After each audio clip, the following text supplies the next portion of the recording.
నల్గొండ జిల్లా మర్రిగూడలో మెగా వైద్య శిబిరం ఏర్పాటు చేశారు పోలీసులు. ఫ్లోరోసిస్ బాధితులతో పాటు వివిధ జబ్బులు ఉన్నవారు దాదాపు 4000 మంది ఈ క్యాంపులో ట్రీట్మెంట్ తీసుకున్నారు. ప్రపంచంలో ఎక్కడా లేని విధంగా మర్రిగూడలో జనం ఫ్లోరైడ్ తో బాధపడుతున్నారని, దాన్ని తరిమికొట్టేందుకు కృషి చేస్తామని అన్నారు జిల్లా collector Gaurav Utsal, SC Prakash Reddy. Mega వైద్య శిబిరంతో పేదలకు వైద్య సేవలు అందిస్తామంటున్న కలెక్టర్, ఎస్పీతో మా reporter Shekhar face to face. జనమైత్రిలో భాగంగా మిషన్ కాకతీయ పనిలో శరీరంగా పార్టిసిపేట్ చేసిన పోలీస్ యంత్రాంగం ఈరోజు ప్రజల అవసరాలపై ప్రత్యేక దృష్టి సాధించింది. ఇప్పటికే నల్గొండ జిల్లా కేంద్రంగా మర్రిగూడ మండల కేంద్రంగా ఫ్లోరోసిస్ బాధితులు 1000 మంది ఉన్నారు. ఈ బాధితులకు చేయూతనివ్వాలనే కార్యక్రమంతో ఇటు జిల్లా ఎస్పీ ప్రకాష్ రెడ్డి గారు ప్రత్యేక కార్యక్రమాన్ని చేపట్టారు. దానిలో భాగంగా ఈరోజు మర్రిగూడలో కార్యక్రమం చేపట్టారు. మనతో పాటు జిల్లా కలెక్టర్ గారు ఉన్నారు, వారితో మాట్లాడే ప్రయత్నం చేద్దాం. చెప్పండి సార్, నమస్తే. ఇక్కడ నల్గొండ జిల్లాలో ఫ్లోరోసిస్ ప్రపంచవ్యాప్తంగా ప్రసిద్ధిగాంచింది. ఇక్కడ చాలా మంది బాధితులు ఉన్నారు. దీనికి సంబంధించి చిన్న జిల్లాలోనే ప్రత్యేక దృష్టి ఏమన్నా సాధించే అవకాశం ఉందా? డెఫినెట్గా ఉంటుంది. ఎందుకంటే మన జిల్లాలో ఇప్పుడు నల్గొండ జిల్లాకి ఉన్నటువంటి 31 మండలాలు, అట్లాగే ఉన్నటువంటి 16,31,000 జనాభా ఉంది. సో ఇది చిన్న జిల్లా కాబట్టి డెఫినెట్గా ఇంకా ఎఫెక్టివ్ అడ్మినిస్ట్రేషన్ ఛాన్స్ మనకు ఉంది. ఎఫెక్టివ్ అడ్మినిస్ట్రేషన్ మనం చేయాలని చెప్పేసి దానికి చాలా మటుకు మనం ఎఫర్ట్స్ పెడుతున్నాము.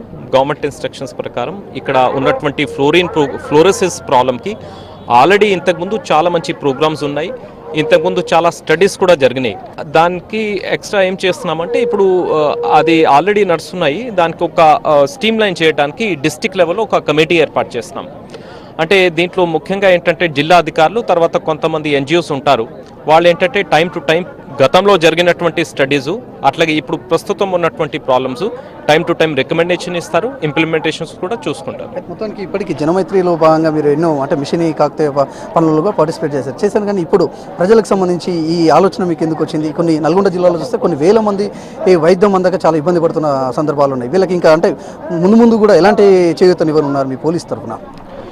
నల్గొండ జిల్లాలో ముఖ్యంగా పబ్లిక్ ప్రాబ్లమ్స్ గురించి చూస్తే ఫ్లోరోసిస్ విక్టిమ్స్ చాలామంది ఉన్నారనే ఉద్దేశంతో జనమైత్రిలో భాగంగా పీపుల్స్ ఫ్రెండ్లీ పోలీసింగ్లో భాగంగా ఈ mega medical camp fluorosis victims కొరకు ఆర్గనైజ్ చేయడం జరిగింది. ఇందులో అన్ని డిపార్ట్మెంట్స్ వాళ్ళు, గైనకాలజీస్, ఆర్థో తర్వాత ఆప్థమాలజీ, అన్ని డిపార్ట్మెంట్స్ డాక్టర్స్ కూడా పార్టిసిపేట్ చేస్తున్నారు.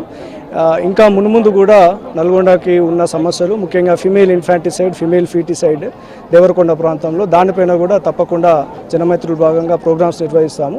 అదేవిధంగా ట్రాఫిక్ యాక్సిడెంట్స్ కూడా నేషనల్ హైవేస్ ఎక్కువగా ఉన్నాయి కాబట్టి ఆ రోడ్ యాక్సిడెంట్స్ కూడా తగ్గించే క్రమంలో ఎన్ఫోర్స్మెంట్ కానీ, ఎడ్యుకేషన్ కానీ, అవేర్నెస్ కానీ పెంపొందించడంలో పోలీస్ డిపార్ట్మెంట్ తప్పకుండా నల్గొండ జిల్లా తరఫున మేము పార్టిసిపేట్ చేస్తాం.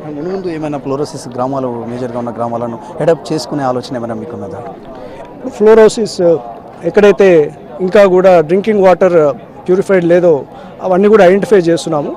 ఐడెంటిఫై చేసి ఒక పెద్ద మొత్తంలో 6 వాటర్ ప్లాంట్స్ కానీ, లేకపోతే ఉన్న విక్టిమ్స్కి రిహాబిలిటేషన్ కానీ గవర్నమెంట్ దృష్టికి కానీ, లేకుంటే ప్రైవేట్ ఇండస్ట్రీస్ సిఎస్ఆర్లో భాగంగా అడాప్ట్ చేయించుకొని తప్పకుండా వాళ్ళకు కూడా న్యాయం జరిగేటట్టు ముందు కూడా ప్రోగ్రామ్స్ మొత్తానికి ఎప్పుడు బిజీగా ఉండే పోలీసులు మాత్రం ప్రజల ఆరోగ్యం కూడా మాకు ముఖ్యమే అని చెప్పేసి చెప్పుకొస్తున్నారు. దానిలో భాగంగానే ఈరోజు మెగా హెల్త్ క్యాంపును నిర్వహించామన్నారు. ఇదే కాకుండా ఇంకా ఫ్యూచర్లో కూడా ఇక్కడ ఉన్న గ్రామాలను దృష్టిలో పెట్టుకొని ఏదైతే అత్యధికంగా ఫ్లోరైడ్ రక్కసి ఉందో ఆ గ్రామాలను అడాప్ట్ చేసుకొని మంచినీరు అందించే పనిలో తాముంటామని చెప్పుకొస్తున్నారు జిల్లా ఎస్పీ ప్రకాష్ రెడ్డి గారు. కెమెరామెన్ కృష్ణతో శేఖర్, V6 న్యూస్, నల్గొండ జిల్లా.